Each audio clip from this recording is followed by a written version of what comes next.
la vérité ne nous plaît pas, alors on a le pays qu'on mérite.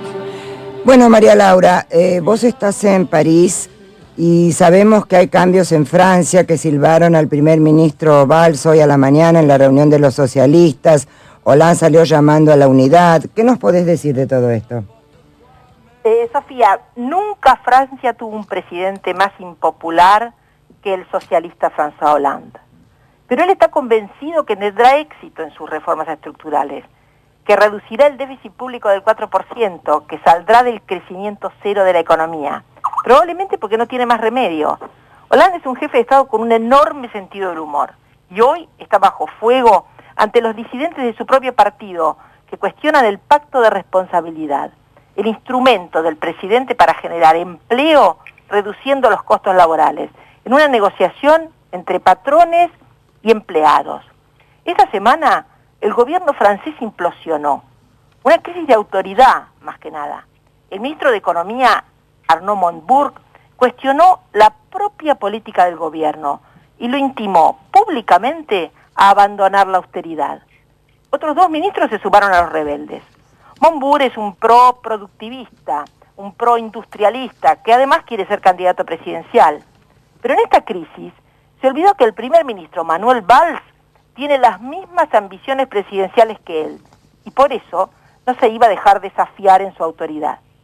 Valls, que es franco-catalán, impetuoso, algo más que energético, casi autoritario, le dijo al presidente Hollande: Montebourg o yo.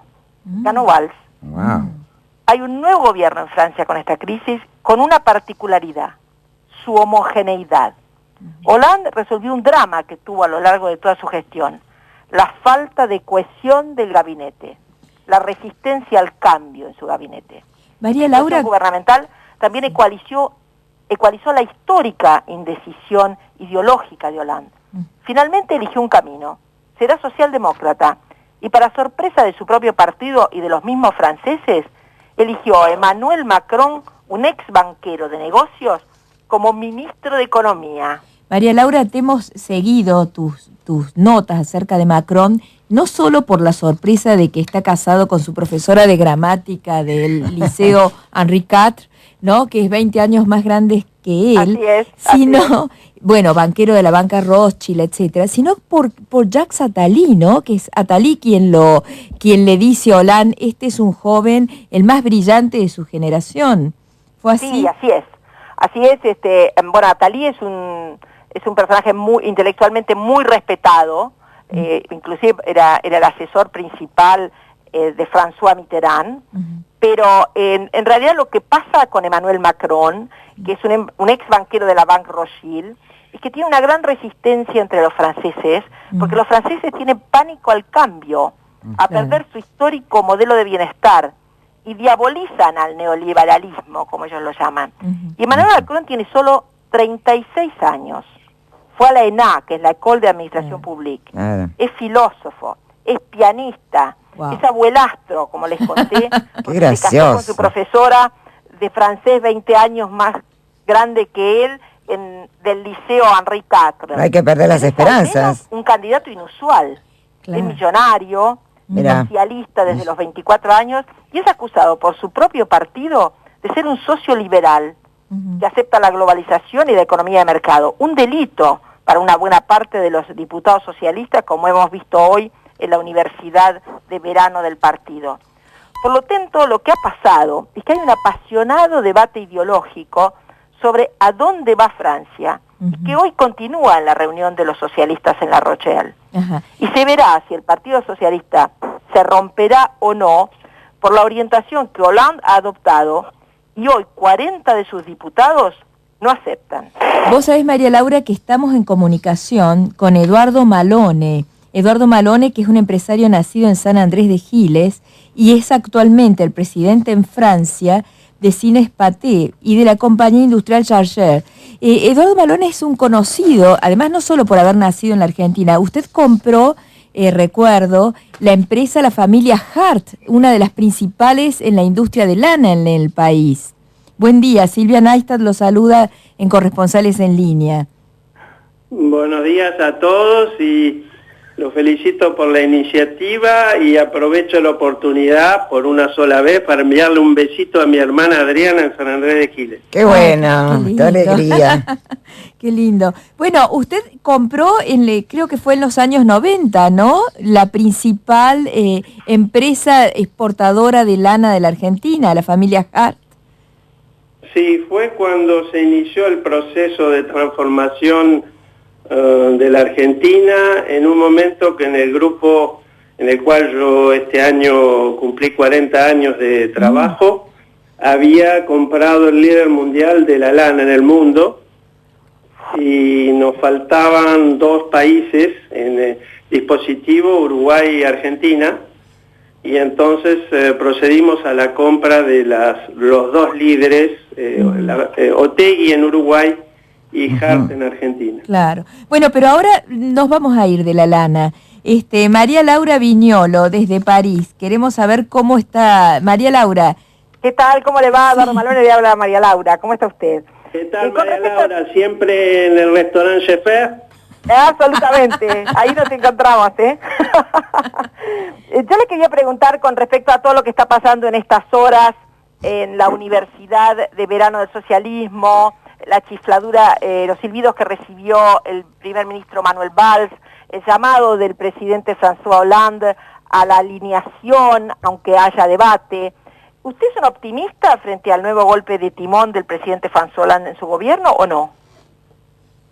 Como dice usted, el nuevo golpe de timón, porque es un especialista, yo diría que no soy optimista, pero soy menos pesimista. ¿Por qué? Como decía Charles de Gaulle, l'optimisme va bien avec qui a les moyens. El optimismo se justifica si uno realmente tiene los medios.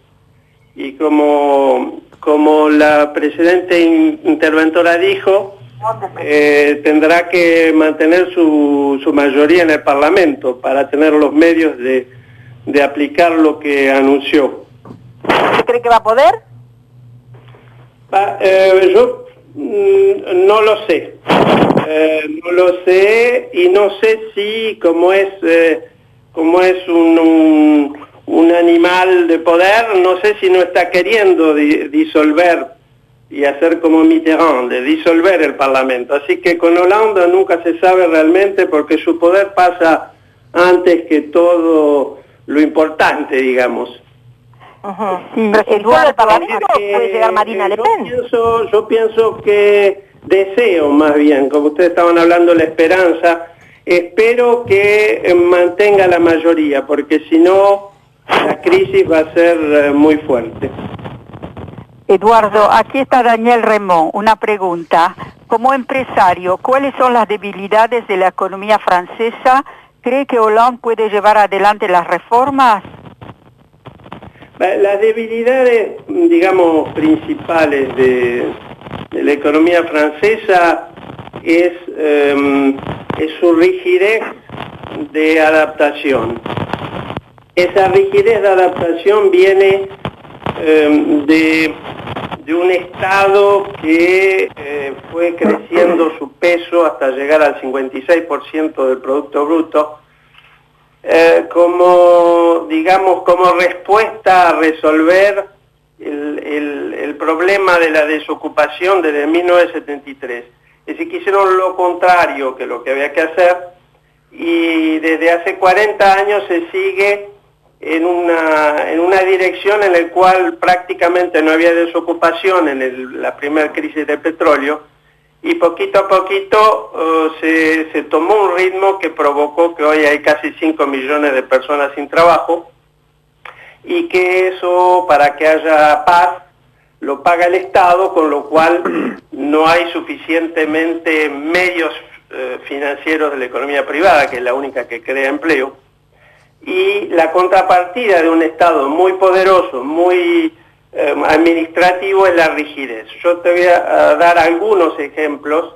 Nosotros en la parte industrial, por ejemplo, cuando hay que hacer una adaptación, el proceso para hacer un plan de despido lleva mínimo 9 meses. Wow. En Estados Unidos, por ejemplo, lo anuncias un viernes, el lunes ya no está más la gente. Es decir, que la productividad, cuando hay una necesidad de adaptar, es muy lenta. Muy lenta. Y se llega a casos ridículos que años después de haber hecho una reestructuración aprobada, viene un juez y anula el plan, con lo cual vienen a decir que tienen que tomar de nuevo toda la gente que se había reestructurado. Nosotros tenemos un caso de una empresa que vendimos en el 2007 y el nuevo propietario hizo un plan de adaptación. Los que fueron echados nos reclamaron que lo retomemos nosotros y aún tenemos procesos que nos dicen, no, ustedes nos tienen que tomar de empresas que vendimos. Es decir que esa implicación administrativa mezclada con un espíritu que viene de 1789 anticapitalista, los dos, crea una rigidez más una incerteza jurídica. En el cine lo mismo, en el cine en la ciudad de Niza, donde había un solo multiplex, yo lancé en el 2000 pasar de 9 salas a 12. Recién en el 2013 tuvimos la aprobación, tuvimos 12 años para hacer 3 salas más. Wow. Y en la ciudad de Cannes, que es la ciudad del cine del mundo, desde 1990 estamos queriendo hacer un multiplex y no nos llegan a dar la autorización. Es decir que es un Estado que tiene mucha ventaja en la diplomacia, en la seguridad, en lo militar, pero en lo económico es un desastre. Y el último ejemplo, hemos lanzado un estadio de fútbol en Lyon, que es uno de los más modernos del mundo, por 400 millones de euros. Tardamos 7 años en tener la aprobación. Malone, yo le quería preguntar con respecto a este conflicto dentro del gobierno. ¿Usted cree que fue un problema vinculado al modelo de austeridad que se quieren poner acá o no? ¿O fue una batalla de autoridad dentro del Partido Socialista? Yo pienso que fueron las dos. Fue la batalla entre el Partido Socialista, está dividido más o menos mitad y mitad en una política, digamos, como la mayoría de los países desarrollados y la mayoría de los países de la zona del euro. La austeridad en realidad es una palabra que está mal, que confunde. El problema no es austeridad, sino si se sigue financiando déficit con deuda, que nadie presta más. Francia está llegando a la situación de Argentina de 1999, que se pagó el consumo con déficit hasta que no nos prestaron más. Y Francia le llama austeridad a eso, a que fue acumulando 2% de déficit y de deuda desde hace 40 años, pasó de 20% del Producto Bruto a 100, es decir que solo 2% por año, pero cuando se llega a 100 la gente se empieza a asustar y no presta más. Entonces, Eduardo, la última pregunta. Estas famosas 35 horas semanales que se votaron en Francia, ¿afectan la productividad y la competitividad francesa? Demócrata social. Eduardo, Daniel Raimond de París le quiere hacer una pregunta. Daniel, repetila. Sí, no se escuchó. ¿Usted considera que las 35 horas semanales afectan la productividad y la competitividad francesa? Las 35 horas, es decir que las 35 horas es una de las 3 errores de los socialistas, que quisieron arreglar siempre el mismo problema, la desocupación. Mitterrand lo quiso arreglar haciendo jubilar a los 60 años la gente, en 1980. Jospin en 1998 creando las 35 horas. Y después vino Hollande y dijo, yo lo voy a arreglar con los impuestos, y puso 75% sobre los dirigentes. Es decir que la suma de todo eso, lo único que hizo fue seguir aumentando la desocupación. Los 35 horas, que es la pregunta, aumentaron en un momento que Francia estaba abriendo sus fronteras hacia los países del este y al mismo tiempo a China, aumentó su costo del 11% cuando ningún otro país desarrollado lo hizo. Y esa es una de las causas que ha provocado que hubo una aceleración del desempleo. Bueno, Eduardo... Fue una medida ideológica que es un pecado económico. Eduardo Malone, le agradecemos realmente mucho esta participación en Corresponsales en Línea. Realmente nos ha descrito un cuadro que muchas veces nosotros criticamos acá en la Argentina, demoras, etcétera, pero vemos que no somos la excepción. Muchas gracias y lo volveremos a llamar seguramente en próximos programas. Hasta pronto. Gracias a ustedes, se los felicito por la iniciativa.